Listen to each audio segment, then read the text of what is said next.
Hello दोस्तों, कैसे हैं आप। आज की कहानी का नाम है मजबूत।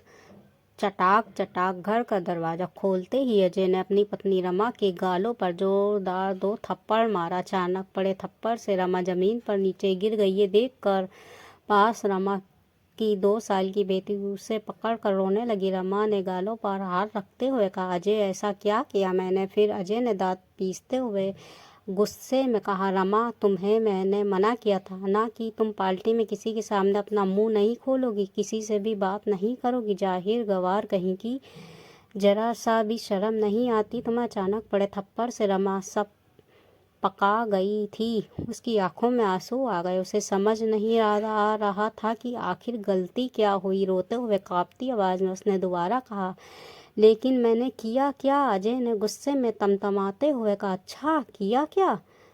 क्यों कहा कि मुझे अंग्रेजी में आपकी बात समझ में नहीं आई। आप हिंदी में पूछिए तो मैं आपको बता सकती हूँ। तब रमा को ध्यान आया कि उसने अजय के साथी अफसर की पत्नी के साथ हिंदी में बात की थी, क्योंकि रमा को अंग्रेज़ी बोलनी नहीं आती थी। गांव के कॉलेज से बीए पास रमा की शादी उसके बड़े पापा ने अपने नज़दीकी मित्र के बेटे अजय से करा दी थी, जो एक सरकारी अफसर था। रमा के पिता एक किसान थे और एक माँ एक सामान्य गृहिणी।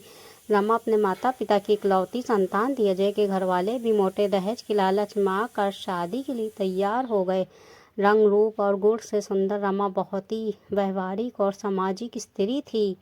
इसके विपरीत अजय व्यवहारहीन और अहंकारी व्यक्ति का पुरुष था। उसे अपने पद और प्रतिष्ठा का इतना भी मान था कि उसके आगे वो किसी को कुछ नहीं समझता था। खासकर अपनी पत्नी रमा को तो वो हमेशा से अपने पैर की जूती समझता था। उसके लिए पत्नी का मतलब ही सिर्फ उसकी शारीरिक ज़रूरतों को पूरा करना और घर में दबा कर रखता था। 3 साल की शादी में ऐसा कोई दिन नहीं था जब अजय ने रमा को उसके पढ़ाई और नौकरी पेशा न होने पर तंज न कसा हो, उसके साथ हिंसा न की हो। बात बात पर रमा को थप्पड़ मारना हो तो उसके लिए आम बात थी। रोज रोज की मारपीट से रमा परेशान हो चुकी थी, लेकिन आज उसने तय किया कि वो चुप नहीं रहेगी। उसने खुद को संभालते हुए आंखों से बहते आंसुओं को पोंछते हुए अजय से कहा, हाँ मुझे नहीं आती शर्म इस बात को स्वीकारने में कि मुझे फर्राटेदार अंग्रेज़ी बोलनी नहीं आती, लेकिन इस वजह से मेरा कोई वजूद नहीं। इस बात को भी मैं नहीं मानती। रमा के जवाब को सुनकर अजय ने फिर रमा के बालों को खींचते हुए कहा, अच्छा बड़ी जुबान चलने लगी है, कान खोलकर सुन ले। 2 कौड़ी की औकात नहीं है तुम्हारी, ना ही तुम्हारा अपना कोई वजूद है। जिस दिन मैंने तुम्हें छोड़ दिया ना, उस दिन लोगों के घर घर जाकर नौकरानियों की तरह झूठे बर्तन धोगी और झाड़ू पोछा करोगी, तब जाकर मुश्किल से पेट भर पाओगी। लेकिन सम्मान और इज्जत तो भूल ही जाओ, क्योंकि तलाकशुदा स्त्री को समाज में कभी सम्मान नहीं मिलता, समझी, सिवाय तिरस्कार के। तुम मेरी पत्नी हो, एक सरकारी अफसर की पत्नी, इसलिए लोग तुम्हारी इज्जत करते हैं और यही तुम्हारी पहचान है। 2 साल की बेटी को गोद में लेकर रमा ने कहा, ओह तो मैं पिछले 3 सालों से धोखे में थी कि तुम मुझसे प्यार करते हो और एक ना एक दिन तुम मेरे प्यार को समझोगे और मैं तुम्हें अपने प्यार से बदल दूंगी, क्योंकि पति पत्नी मिलकर एक दूसरे के पूरक बनते हैं। लेकिन मैं गलत थी। मुझे क्या पता था कि स्पर्धा पति पत्नी में भी होती। ठीक है, जब मैं जा रही हमेशा हमेशा के लिए तुम्हारी ज़िंदगी से। अब तुम अपने स्टैंडर्ड की दूसरी पत्नी ले आना, अपने लिए मैं तलाक के पेपर भेज दूंगी। कहकर रमा वापिस अपने गांव अपने माता के पिता के पास चली गई। विकट परिस्थितियों में भी रमा ने कभी हार नहीं मानी। समाज के ताने उल्हाने सहती रमा आज सामाजिक कार्यों में जुट गई और अपने दर्द को कलम से सहायता से डायरी के पन्नों में समेटने लगी। लेकिन कहते हैं ना कि सूर्य की तेज रोशनी को काले घनेरे बादल भी नहीं ढक सकते। उसकी प्रकाश रमा की प्रतिभा भी कब तक समाज से छिपी रह सकती थी। रमा को भी प्रसिद्धि मिली पूरे 20 साल बाद। अथक कड़े परिश्रम के बाद आज जब रमा और अजय का सामना हुआ तो पुरानी सारी कड़वे बातें बातें याद आ गई। भीड़ से पूरा सभागृह तालियों से गूंज रहा था। आज रमा की उपलब्धियों के सम्मान में आज उसे महामहिम राष्ट्रपति से समाज में महिला के सामाजिक सुधार एवं उनके लिए स्वरोजगार पैदा करने के साथ घरेलू हिंसा की शिकार महिलाओं को न्याय दिलाने एवं उनकी शिक्षा के लिए जागृत करने के लिए पुरस्कार मिलना था। हिंदी में सबसे मिलजुल कर बात करती भीड़ में आज अजय भी हाथ बांधे पीछे लाइन में खड़ा हुआ था। नजरें झुकाए अजय को आज समझ में नहीं आ रहा था कि जिसे वो गंवार समझता था दरअसल तो वो बहुमुखी प्रतिभा की धनी थी। रमा आज समाज में परिस्थित लेखिका और समाज सुधारक थी जिसका सब सम्मान करते थे। आज उसे आगे बढ़कर बधाई देने में भी संकोच हो रहा था। तभी एक पत्रकार आगे बढ़कर रमा से अंग्रेजी में सवाल पूछा तो रमा ने आज फिर नम्रतापूर्वक हाथ जोड़कर कहा, महोदय कृपया अपना प्रश्न हिंदी में पूछे, मुझे अंग्रेजी नहीं आती। तब पत्रकार ने कहा, जी माफ़ी चाहूँगा, मैं आपका अपना सवाल हिंदी में पूछता। मैडम, आपके मन में सामाजिक सेवा का ख्याल कैसे आया? अपनी सफलता का श्रेय आप किसे देना चाहेंगी?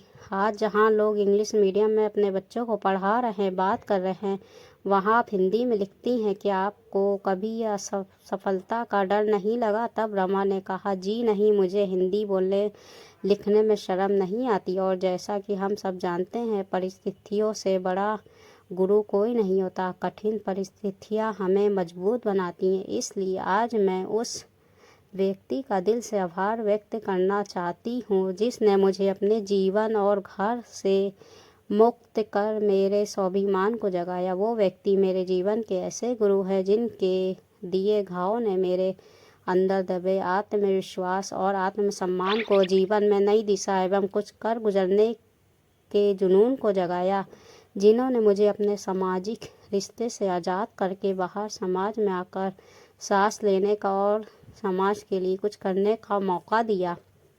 बेशक आशीर्वाद और साथ मेरे माता पिता का मुझे मिला, लेकिन परिस्थितियों का ठोकर उसी व्यक्ति से मिला। इसलिए मैं उनका आपके माध्यम से धन्यवाद करती हूँ। साथ ही हर महिला पुरुष से कहना चाहूँगी, हमारी सफलता में हमारी भाषा कभी बाधक नहीं बन सकती।